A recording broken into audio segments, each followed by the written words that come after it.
Olá, bem-vindos a mais uma edição do FMP Cast. Hoje a gente vai falar de um livro, Educação Financeira, uma política pública ao consumidor, que é de uma egressa aqui da FMP, do mestrado, e que vai contar a nossa história. Porque esse livro foi um trabalho premiado, conduzido pela professora Cristina, que a gente vai agora explicar, justamente para fomentar a pesquisa e dizer que a FMP está aberta para você vir estudar e se desenvolver, virar escritor, aprofundar seus conhecimentos.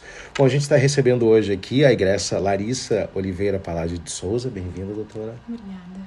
Que é advogada, é também analista jurídica da Procuradoria-Geral do Estado, que está acompanhada da nossa prof. Cristina Stringari Pascoal, doutora, professora do mestrado e da graduação. Nesse caso aqui, foi a orientadora do mestrado. Sejam bem-vindas. Obrigada, Fernando. Queria que vocês contassem essa história. O livro, ele decorre de uma pesquisa, acabou sendo premiado, né? E hoje é uma obra que é considerada diferente, digamos assim, inovadora, né? Contem como nasce o livro. Nem era para ser esse o tema, né? Começamos por aí. Nós temos aqui o nosso mestrado, né? Já faz bastante tempo, e o nosso mestrado é dividido em duas linhas. E eu pertenço a uma dessas linhas. E nessa linha tem a disciplina de Direito Consumidor. Quando a Larissa fez a seleção, lá no final de 2021, ela já queria, né, fazer uma pesquisa que estivesse vinculada ao direito do consumidor. Então, ela passou por toda a seleção, foi aprovada e acabou sendo encaminhada para mim como orientador, né? E foi que eu tive o prazer de conhecê-la, né? E desde aí, né, nós mantemos o nosso vínculo, né? Já estamos em 2024, já um bom tempo, caminhando juntas, né, durante todo o mestrado, e depois ela mesmo, já mestre em Direito, continua no nosso grupo de pesquisa, fazendo pesquisas em Direito do Consumidor. Semana passada mesmo nós tivemos um evento aqui na faculdade que ela participou, onde os pesquisadores apresentam seus trabalhos de pesquisa, dão palestras para expor o que foi pesquisado. E a Larissa veio, então, com essa intenção de fazer uma pesquisa específica no âmbito do direito consumidor, e acabou, né, que a pesquisa se direcionou para esse tema, que realmente foi um tema bem interessante, importante ser escolhido naquele momento, mas desafiador, porque tinha por base uma lei que tinha 6 meses de vida, apesar de um tema já discutido pela doutrina e jurisprudência, mas sem uma lei específica. Então, a bibliografia existia, mas não tanta bibliografia já discutindo a lei em si, né? Mas ela acabou aceitando a provocação, né? E é característica da Larissa ser uma pessoa que gosta de pesquisar, extremamente dedicada, extremamente proativa. Não é porque ela está aqui na minha presença, mas eu sempre disse para ela, é ótimo poder ter um aluno mestrando com esse perfil, porque é algo empolgante para o orientador, e a gente acompanha todo o crescimento, então é realmente muito interessante. Mas passo a palavra para ela contar um pouquinho da experiência, né, de como foi tudo isso.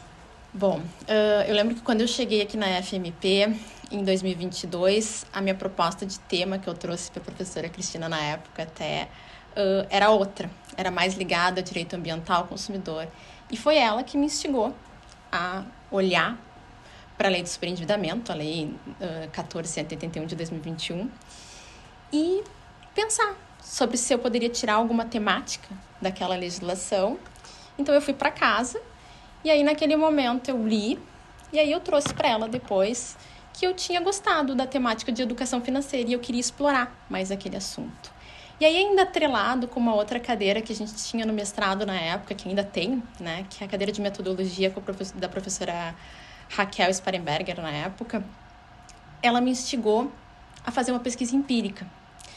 E não só ficar na questão de bibliografia, doutrina, jurisprudência. E foi o que eu fiz. Eu trouxe aspectos sociológicos no meu livro, tanto que eu inicio ele especialmente com as questões de educação financeira e voltadas mais ao conteúdo de educação, ao aspecto sociológico, trazendo até o doutrinador Adorno. Mas, num segundo capítulo, eu trago mais a questão da jurisprudência, da legislação. E no último capítulo, eu trouxe a minha pesquisa empírica correlacionando todos esses fatos. E nessa pesquisa empírica, na época, eu fiz com 2 grupos. Eu apliquei um questionário do IDEC, que era sobre educação financeira, com um grupo de pessoas que estavam superendividadas, que na época era na Defensoria Pública dos Mutirões, e com um grupo de pessoas que ainda não estariam superendividadas, que seria a fase de prevenção, que seriam com os alunos aqui da FMP. E foi muito interessante a pesquisa, porque não só fiquei naquele embasamento de doutrina e jurisprudência do que os outros pensavam, mas pude correlacionar as ideias deles com os achados da pesquisa, que na época me fizeram ver alguns pontos interessantes, como, por exemplo, a questão de que as mulheres tinham uma deficiência maior em relação à educação financeira do que os homens.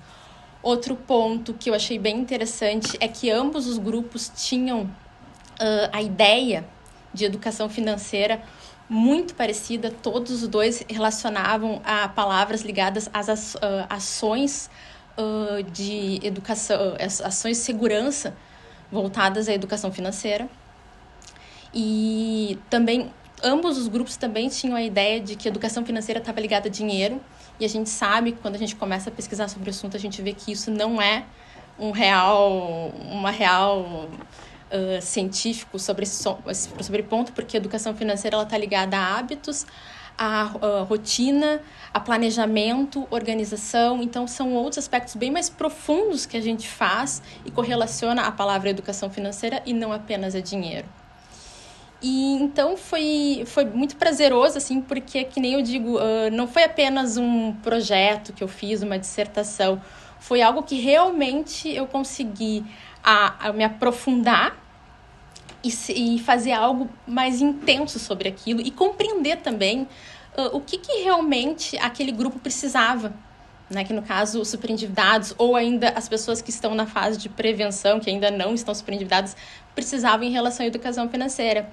E tanto que eu conseguia verificar, porque eu, além de ir nos mutirões de superendividamento, eu também comecei a visitar PROCONs. E aí eu conheci um PROCON, que era o PROCON de Canoas, e eu conseguia ver muito interessante a forma que eles aplicavam a educação financeira lá, que a pessoa chegava no balcão, ela era direcionada a uma entrevista em que ela era verificada como é que estava a situação dela, se ela tinha um problema social, no caso ela não estava tendo comida ou não tinha remédios, aí ela passava para um assistente social, depois ela passava para um psicólogo e aí, posteriormente, ela passava para um educador financeiro. E esse fazia um replanejamento da situação dela financeira para que ela pudesse realmente renegociar aquelas dívidas, porque através da educação financeira ela teria que mudar os hábitos dela, porque ela ia ter acesso aos devedores, né, aos credores dela, mas ela teria que renegociar aquelas dívidas. Ela não poderia simplesmente fazer um acordo e não conseguia pagar. E aí era nesse momento que passava a ter uma mudança mesmo sobre um olhar daquele consumidor e não simplesmente fazer uma renegociação de dívidas sem ter uma pretensão de pagamento. Então foi bem interessante visitar os PROCONs, porque tu via como estava sendo aplicada a educação financeira, tanto também na fase esse é no caso da fase de tratamento, mas na fase de prevenção, esse PROCON de Canoas era interessante, que ele visitava as escolas, visitava locais de servidores públicos, orientando, voltado a cada público, a questão da educação financeira. E tanto que no final do meu livro eu propus, né, que a educação financeira ela não pode ser proporcionada de uma forma genérica, mas tu tem que analisar o público que tu tem. Sim. Conforme a vulnerabilidade desse público, você proporcionar uma educação financeira. Tu tem um público, por exemplo, de mulheres que estão com algum, por exemplo, violência patrimonial, tu vai direcionar essa educação financeira para esse público. Tu tem um público de servidores públicos, tu vai direcionar a tua educação financeira a eles. O público crianças também. E aí tu vai analisar conforme o teu público a necessidade que esse consumidor tem e focar. porque senão a gente não vai conseguir realmente suprir a necessidade que esse consumidor, que essa pessoa vem buscando ali.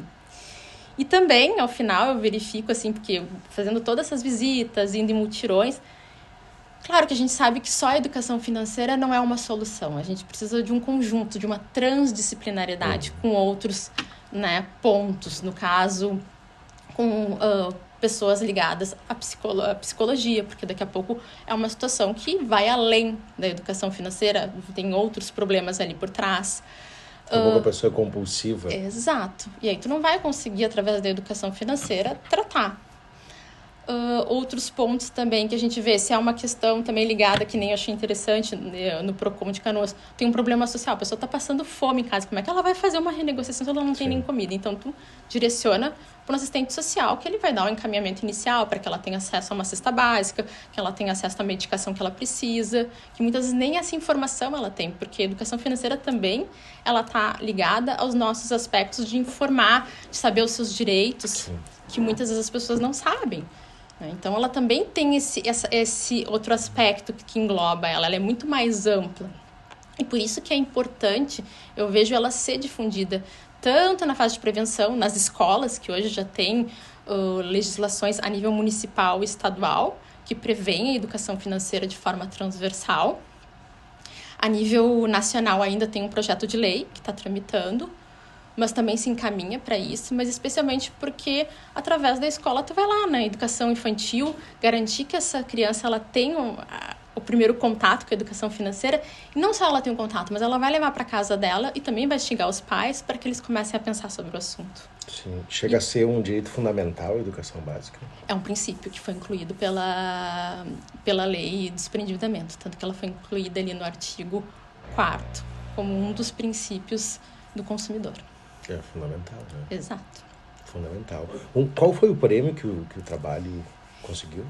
Foi o prêmio Ada Pellegrini Greenover, que foi dado pela Brasilcom, em que ele tem prêmios de obras coletivas e obras individuais. E no caso eu ganhei de obra individual, como reconhecimento de melhor obra individual do consumidor.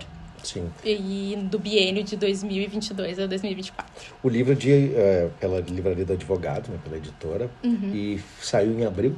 Abril de 2024. O prêmio é anterior. O prêmio foi agora em outubro. Ah, muito bem. Que o livro foi escrito, ela se inscreveu e por questões pessoais ela não conseguiu nem comparecer ao congresso, que foi no Rio de Janeiro, e aí depois recebeu a notícia da premiação, né? Sim. Exato. Bom, a aplicação da educação financeira nesse recorte que fez de Canoas me pareceu assim, bem desenvolvido nesse aspecto. Em Porto Alegre não ouvi falar nessa aplicação tão profunda e tão abrangente, né? Que ultrapassa só a questão da dívida, como tu falaste anteriormente.